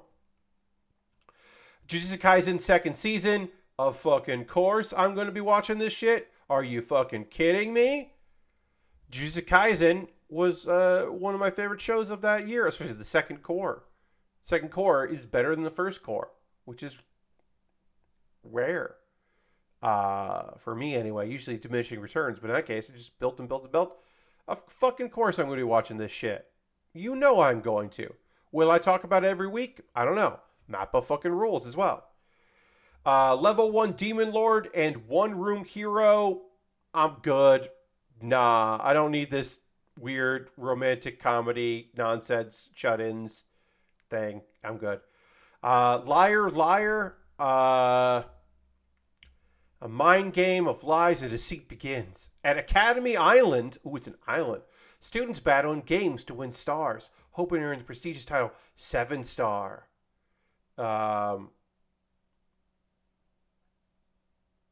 Yeah. Nah. Maybe it's great, but nah, I'm good. That might be a show where if someone is like, hey, this actually rules, I might check it out. But Malevolent Spirits, Momonogatari Core 2. Man, I can't remember if I finished Mononogatari 1. I don't remember if I finished 1, let alone to start 2. I might not have finished that. Oh, no. Masamune's Kun Revenge R. There's something lovely about a series that hates its main character. Because I'm convinced, like sometimes shows seem, or, you know, source material obviously seems unaware that their main character sucks. I think that this is actually kind of subversive. It's attempting, or at least attempting to be subversive, in that it is aware that that the best revenge is living well, and he does have a better life in an attempt to then get his revenge, but the steps of his revenge are just making his life worse. I think they're aware of that. It doesn't mean I want to watch this show, but I do appreciate that. That I think I'm supposed to look at this and go, shut the fuck up, dude. Grow up. Yeah, you got bullied. That sucks. I hate that for you. But this is not healthy. I don't know.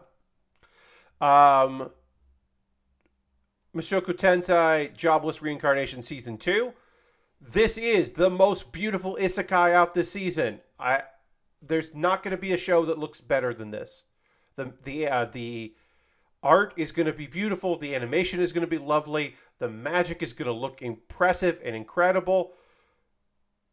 I've talked about this show. Rudius is, in many ways, he is the godfather of this genre, what we know as the modern isekai. And every mistake that people have learned from this show, or from the manga and the light novel, the anime kept in. He sucks. He's completely unlikable and mildly redeemable, but very little redeemable. He does grow, but he starts off so trash that like a lot of other series skip that part and they start off a little bit better than he is as a person. Um, but yeah, it's still the grandfather of it. I'm gonna watch it. I'm not gonna cover it because I just get mad because I'll be like, and this happens. Oh, and this is gorgeous. And then Rudy fucking steals some goddamn underwear. And I can't do that anymore. Um, My Happy Marriage. Uh,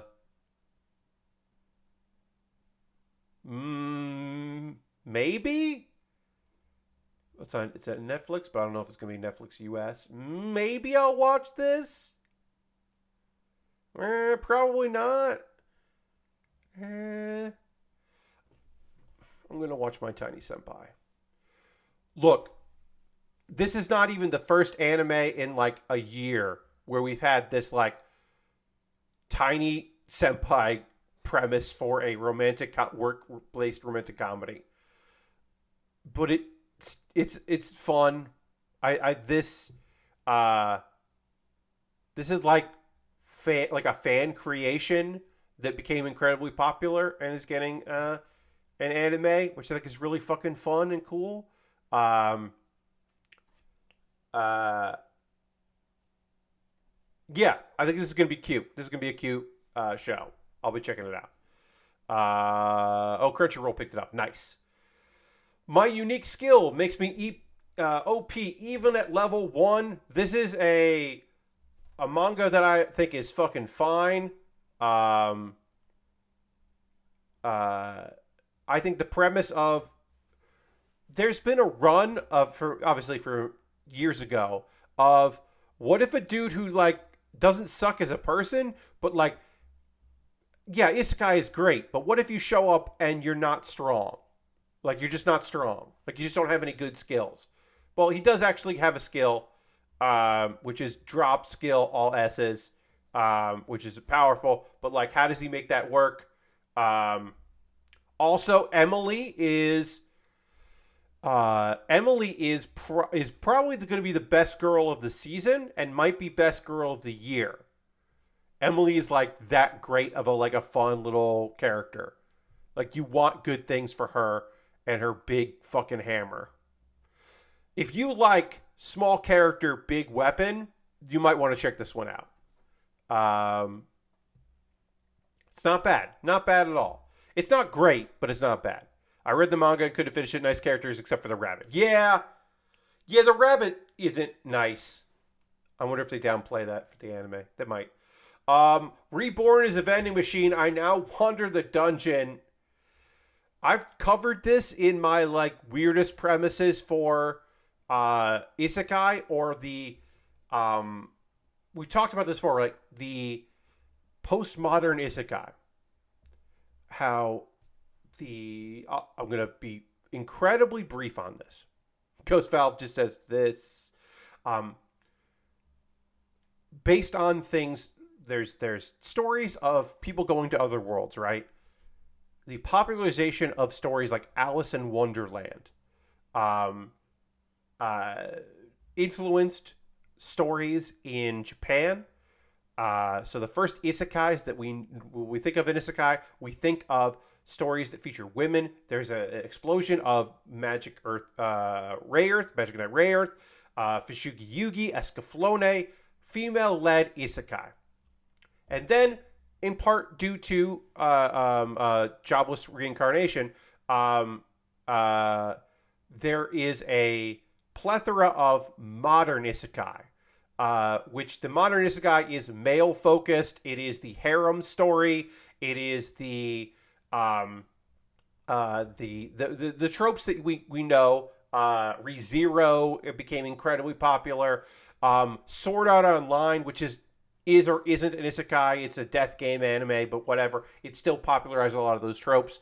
Those things became the foundation of modern isekai.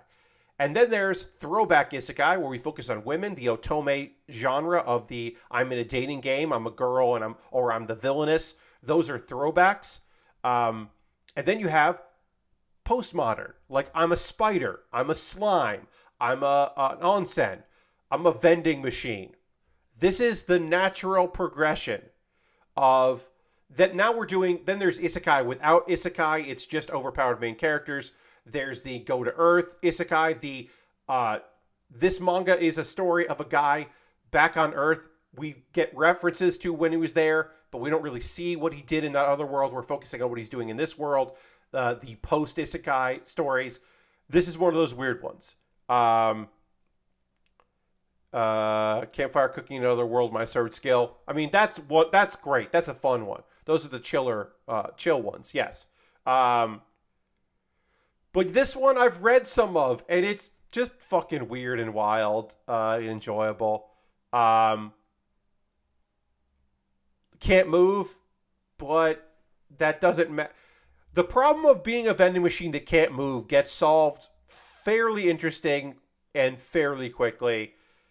I'm going to give this at least a couple episodes because I have enjoyed the manga, and it is a nonsense premise. And I do want to say, at least a couple times on stream when I'm working on model kits, Reborn is a vending machine. I now wander the dungeon because that is just fun to say. Reign of Seven Spell Blades. If you told me this was based on a video game, I would believe you. There's just no... It's springtime at Kimberly Magic Academy. There's just no way There's just no way that I'm gonna watch this. Rent-A-Girlfriend Season 3, they're still making Rent-A-Girlfriend. I know. I'm old. I get it. Kids deserve better. Teens deserve better anime than Rent-A-Girlfriend. Watch My Teenage Snafu. Watch the cosplay one. The very horny one about cosplay. My Dress Up Darling. Hell, watch Quintessential Quintuplets, a show that's not good, but is better than this. Watch We Never Learn. We Never Learn, even with the fact that We Never Learn has a teacher interested in a student, a thing I fucking hate in romantic comedies. We Never Learn is 1,000 times better than Rent-A-Girlfriend. People deserve better than this anime. Ugh. Hey, they're redoing Rurouni Kenshin's back. The manga is back, and now they're fucking readapting it. I'm not gonna watch it.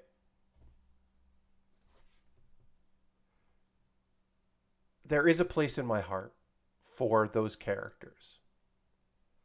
But even if I didn't have a fundamental issue with Kenshin being back, like Rurouni Kenshin being back, I don't think Kenshin as a main character works in 2023. In the same way that, like, one of my big problems with the new Vash, with the new Trigun series is, like, I don't know if fucking Vash works in 2023. I definitely don't think I'm a goofy dude that says words weird sometimes, but also I'm a badass. Like, I think you have to be a badass more. I don't know. There's a lot of questions about that, but I'll never know because I'm not going to watch it. Saint Cecilia and Pastor Lawrence. Okay. There's a romantic comedy slice of life. All right, yeah, I'm going to watch this. Doga Kobo is a fucking fantastic studio for this kind of work. Hell yeah, it's on Crunchyroll. I'll watch this. I don't know if it's going to be good or not, but I'll definitely give the first episode a look. Shadowverse, not going to watch that. Shinigami Bochan to Kuro Maid second season. Oh, okay, this is the second season of The Duke of Death and His Maid, a show that I didn't love, but I did like. I'll probably watch that. JC Staff's doing it. Okay. I don't generally like shows where the fundamental part of it is that one character, romantic shows where one character is teasing another character. I'm just not super into that. But I did think that the art was cool.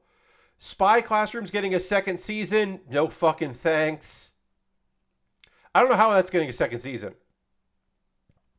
Because it felt like the first season ended like abruptly, but like dramatically. I don't know.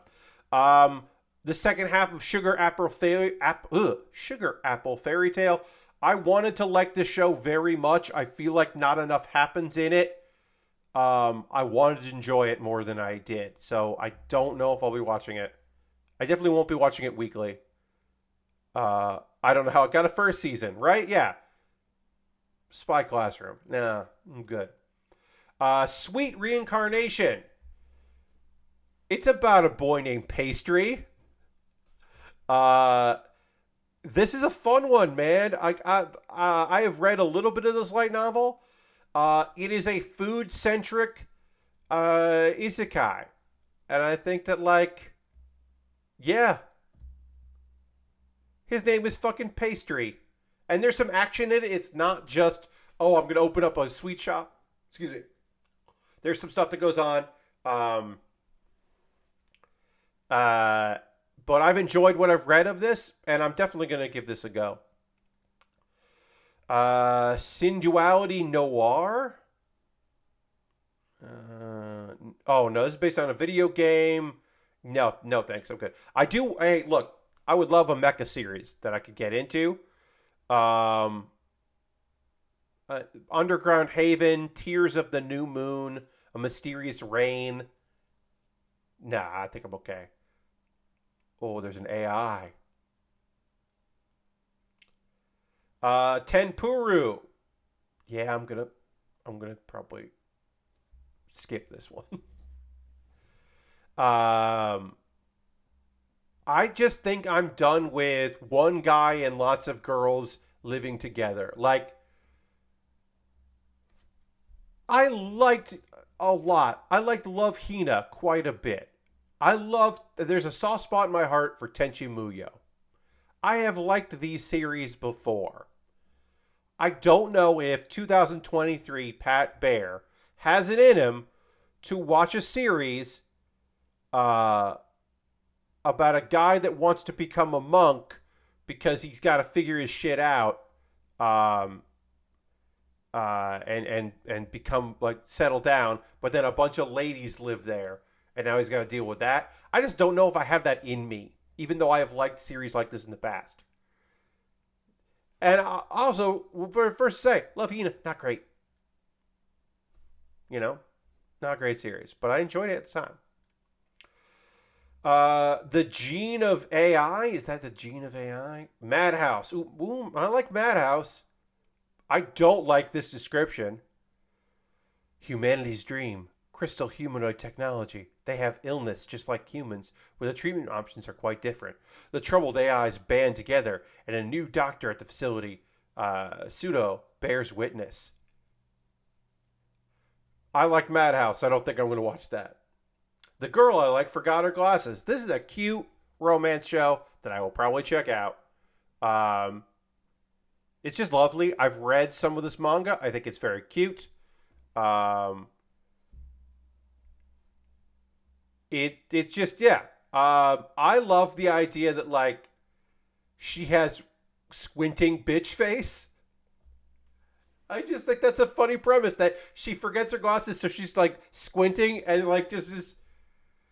And he's fucking psyched about that. He likes that. That's fun.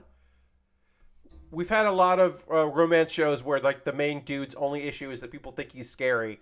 And I love the idea that, oh, you mean the AI one, Doodles? You're talking about the Gene of AI. I'm good. I don't think I'm going to check that out. I am going to check out The Girl I Like Forgot Her Glasses because I like that manga. It's cute. The Great Cleric. We got another isekai. This is an isekai that I will probably check out. This is another, I believe, what is this? So this one is, I'm surprised that this got an anime adaptation because this manga is slow as fuck. A lot of this manga is this dude being trained to survive, because a cleric is like a class that doesn't really do a lot, and he's just like a nonsense person. He's like, there's a whole point where like people just get mad at him and he has to go like, I don't even think we'll get to this in the anime, but there's a whole arc, a very long arc, where he is just defeating undead in like a maze. And that's his job. He's like, oh, well, time to go back to another floor of the maze, kill more undead. It's just so slow. I'm really surprised this got an anime adaptation. The art here makes me worried. This photo feels like this might be budget, but I'm gonna try it because I think the anime or the I think it's interesting of a manga, so maybe I will like this. I don't know. It's just a date of July, so we don't know. The Masterful Cat is depressed again today. I at least have to give this a shot. What the fuck is this? He's like a housekeeper cat. I don't know. I'm at least gonna have to try it. The most heretical last boss queen from Villainous to Savior. I enjoy the source material of this. I have read some of this light novel. The cat one. Yes, I gotta try the cat one. I gotta try Masterful Cat is depressed again today. I gotta try it. This one, this is another like I woke up in like a light novel, but I'm or sorry, Atoma game. I woke up in Atoma game. I'm the villainess. Wait, what if I just I figured that out early enough. What if I just try to save everybody? So, at this point, we've seen a lot of adaptations like this, but it is something that I'm interested in. So I will be checking out Most Heretical Last Boss Queen. That's a high dive show. Great. I feel like I haven't had a lot of high dive shows for next season, so I want to justify my paying them a monthly fee. Undead Murder Farce. I like it when titles let me know I'm not going to watch the show, because I'm not interested in Undead Murder Farce. I barely like any kind of farce. The Cage User. Yeah, there's just like every element of this. I'm just like, nah, I'm good. Do I like the idea of a disembodied head detective? Yes, I do like that. But not enough to watch it. Okay, this was the Sunshine in the Mirror one. This is the one that is like, I think, already aired. Yes, the first episode is already aired. This was like an April Fool's joke that became real. This is like a Love Live spin-off, I think. This is like a magical girl with Love Live characters, I think. It's just a lot. I'm good.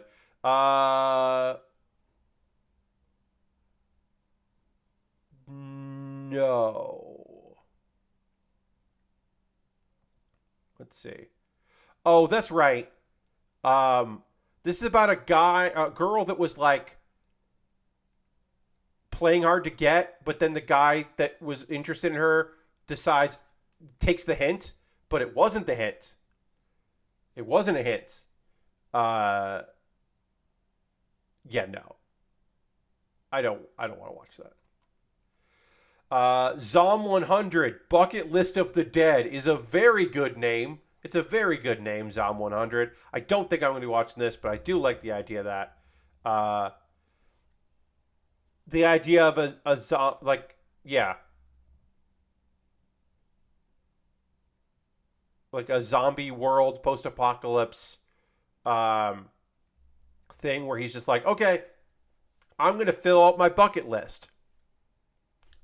The art seems kind of snappy, you know, but I'm probably not going to watch that. The continuation stories, I'm going to keep watching Sacrificial Princess probably. And then movies. I have been enjoying these Stars movies here. Dean and Toei together working on the Sailor Moon movies. I've been enjoying the Sailor Moon movies. A new City Hunter movie is kind of fun. That's kind of fun. Let's see if there's any movies that I'm like, oh man, more Resident Evil shit that I'll never watch. Sandland. They're adopting Sandland. It's so weird, y'all. It's so weird. Um, is there any news on that? No, we just got a TikTok and Instagram. Okay. Um, I'm a little worried that so many studios are involved. That is Akira Toriyama, Jatsu. Yes, this is Akira Toriyama. This is like Akira Toriyama is like short-lived, like dipping his toes, like first thing in Shonen Jump adaptation. I mean, like it's the vehicles that like became popular in Dragon Ball, and Doctor Slump, of course, and the art style that is just like, oh yeah, that's some fucking Akira Toriyama shit. I'm excited about Sandland. I hope it's great. I love that it's gonna be a thing. Yeah, it's an anime and a video game. So yeah, this might be even more of like a commercial for the video game in a way. I don't know, but I'm excited for it. Ooh, I like that. The weird art style for that for Shin-chan. That's fun. There's going to be more Baki. This is going to be a series, but it says OVA because it's going to release all at once on Netflix, and that's how AnyChart categorizes shows that come out all at once. They categorize them as OVAs or ONAs. Jatsu, when Baki's close to ending, it's time to relaunch Baki and start at the beginning again. More Bastard, the second season of Bastard. So that, again, will come out on Netflix all at once. I never got around to it because I don't keep up with my Netflix anymore.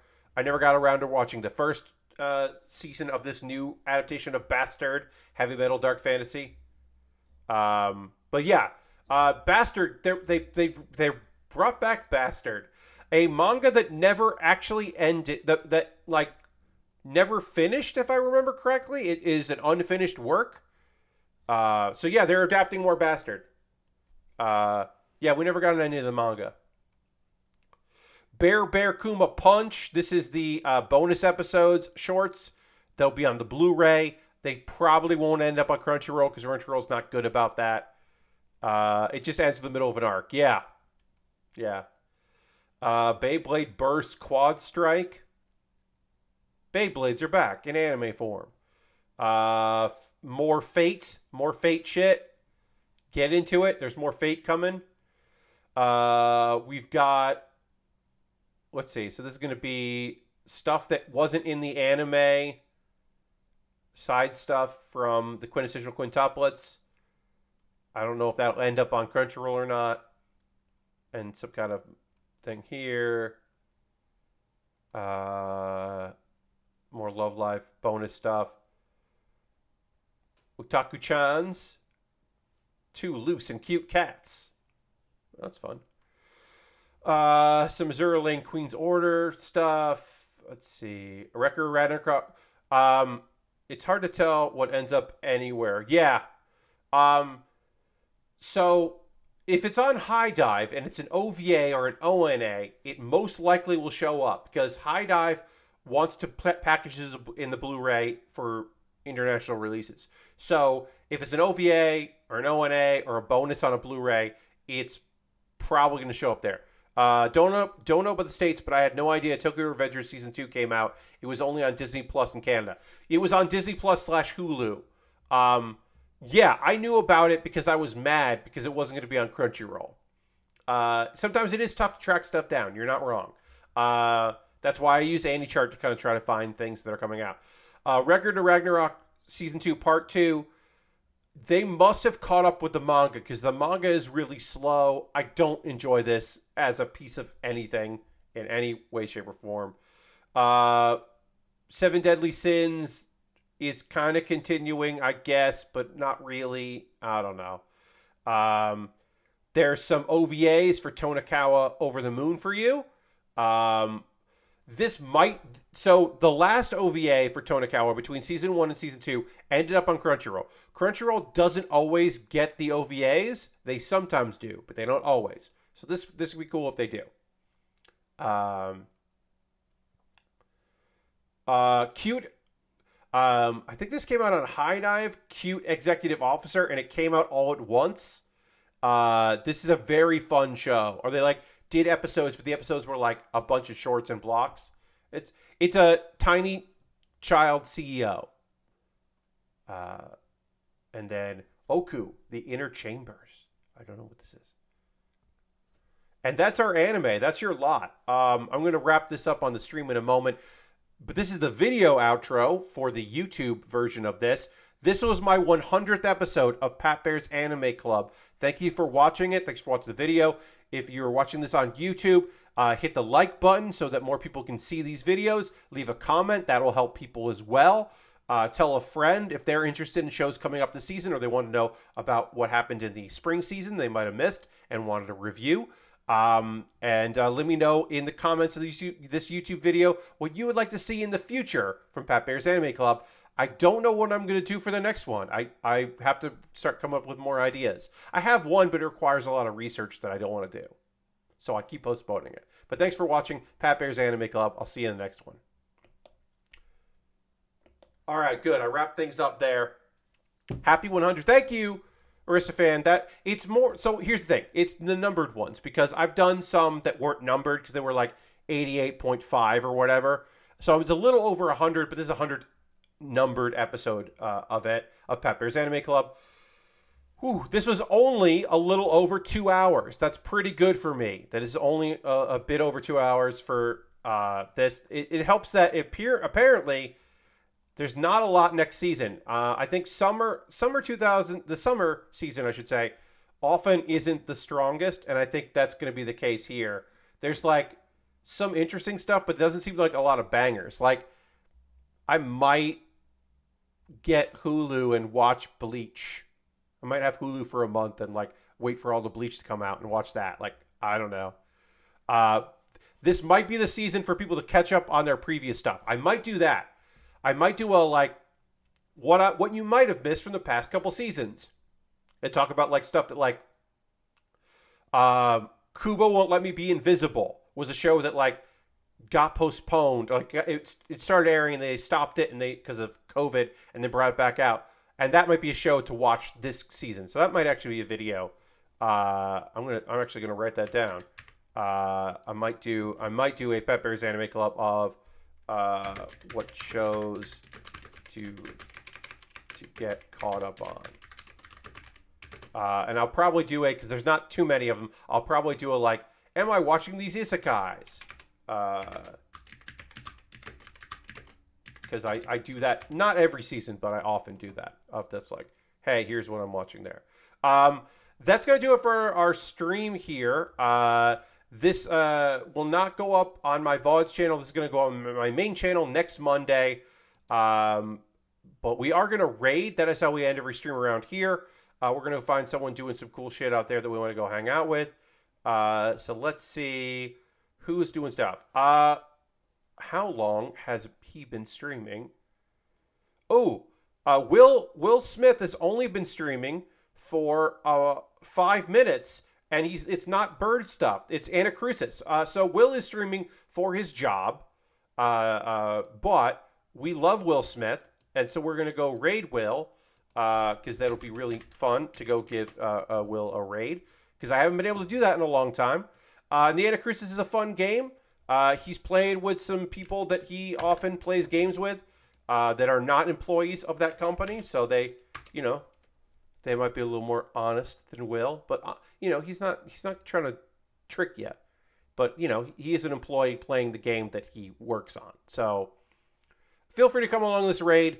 I hope you will check out my stream on Thursday. I'm going to be Lego building and hanging out, talking about wrestling and anime and video games and all kinds of things.